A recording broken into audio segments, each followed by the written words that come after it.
Inspiration, adaptation, translation না চুরি, সরলাক্ষ Holmes এটা ফিল্ম মেকিং এর নামে সিম্পলি একটা জোক। এই ফিল্মের সোর্স ম্যাটেরিয়াল কি সেটা জানার খুব একটা আগ্রহ আমার নেই। ওয়ার্ড প্লে আমার পার্সোনালি খুব পছন্দ, কিন্তু তাই বলে সরলাক্ষ?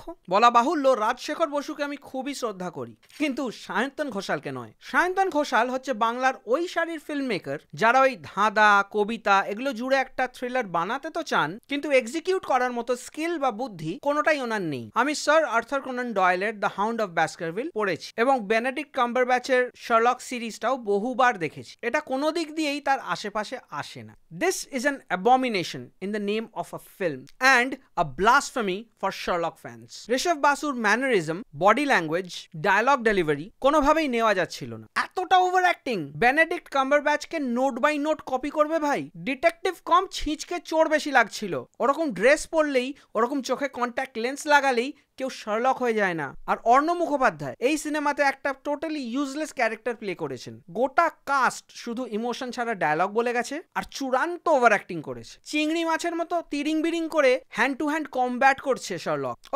সরলাক্ষ।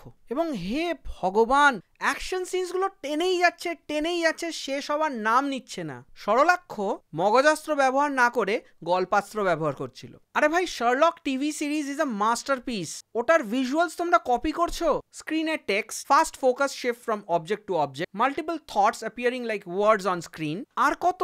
ঋষভ বাসুর ম্যানারিজম তো way over the top. Surface লেভেলে ক্যারেক্টারের ট্রেড স্টাডি করলেই হয় না বন্ধু, নিজের কিছু ইনপুটও দিতে হয়। এ কেমন শার্লক? কোনো স্ক্রিন প্রেজেন্সই নেই। আর সিনেমাতে ওই ই সিগারেট এতটা কেন প্রাধান্য পেল? সিনেমা দেখছি না ই সিগারেটের অ্যাড দেখছি এটা বোঝা যাচ্ছে না। এবং এই ছবিতে লোকজনের নামগুলো highly confusing. Satyendra, Rabindra, Gyanendra, ধপেন্দ্র, চপেন্দ্র।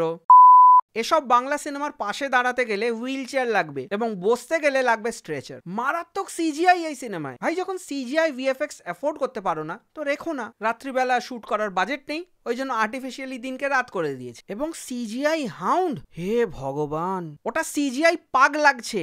Hound লাফ মারছে, তার অর্ধেক বডি গায়েব। টর্চের আলো মারছে, ওইটুকু জায়গা হাউন্ডটা রয়েছে, তার বাইরে হাউন্ডটাকে বানানোই হয়নি। হাউন্ড দৌড়চ্ছে, তার পা মাটিতেও নেই, ভাসছে। তোরা কারা?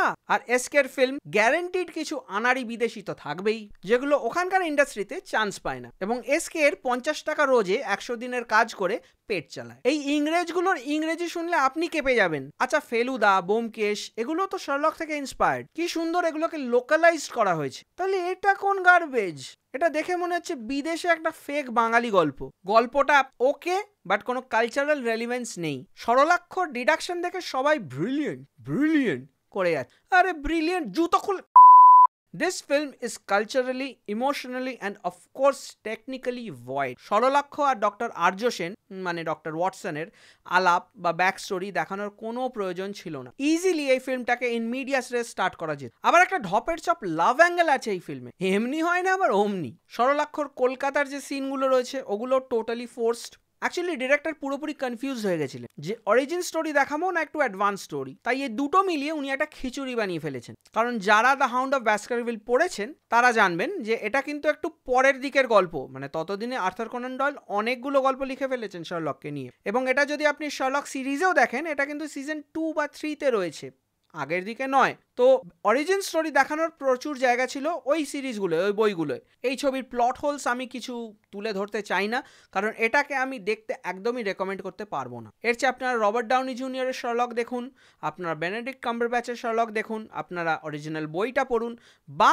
লোকালাইজ ভার্সন পড়তে চাইলে আপনারা ফেলুদা দেখুন, পড়ুন, ব্যোমকেশ দেখুন, পড়ুন। এইটা কোনোভাবেই রেকমেন্ডেশনের মধ্যে পড়তে পারে না। যখন ফেলুদা হচ্ছে, ব্যোমকেশ হচ্ছে, তখন এটাকে কিন্তু লোকালাইজ করা হচ্ছে।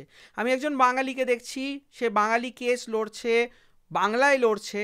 So there is an Indian touch, there is a Bengali touch. আমি বুঝতে পারছি যে এটা আমাদের গল্প, আমাদের লোক রয়েছে এর মধ্যে। বিদেশের স্টোরি হলে আমার কোনো আপত্তি নেই। এসকে যেরকম চন্দ্রবিন্দু করেছিল, বিদেশে শ্যুট করেছে, বিদেশের স্টোরি, বাট রেলিভেন্সটা ছিল। এখানে যদি একটা বাঙালি ছেলে বিদেশে গিয়ে কেস এরকম একটা সলভ করছে ডিটেকটিভ, তাও বুঝতে পারতাম। এবার আপনি বলুন, স্টোরির মধ্যে কোনো অরিজিনালিটি নেই, কনসেপ্টে অরিজিনালিটি নেই, নামে নেই, ক্যারেক্টারে নেই, অ্যাক্টিংয়ে নেই, এই ফিল্মটা দেখার পারপাসটা কি? এবং সেই কারণে I will rate this movie a 0 out of 10 because there was no effort. ওই পাশে দাঁড়াতেই থাকবো যতক্ষণ না পাটা ভেঙে গুঁড়িয়ে যাচ্ছে। ও বাই দ্য ওয়ে, এই সিনেমায় রূপম ইসলামের গাওয়া টাইটেল ট্র্যাক আছে, যেটা লিটারালি ফেড ইন হয়ে মাঝে মধ্যেই স্টার্ট হয়ে যায়, এবং সেই গানটায় শুধু সরলাক্ষ বলে লক্ষ লক্ষ বার আপনার কান পচিয়ে দেওয়া হয়েছে। যাই হোক, যদি এই ভিডিওটা ভালো লেগে থাকে তাহলে একটা লাইক, শেয়ার আর সাবস্ক্রাইব করে দেবেন। আপনাদের কোনো মতামত, সাজেশন বা ওপিনিয়ন থাকলে কমেন্ট সেকশনে নিশ্চয়ই জানাবেন। You are watching thrash hour, আমি আপনাদের হোস্ট টম থ্রাশ, এবং দেখা হচ্ছে পরের ভিডিওতে।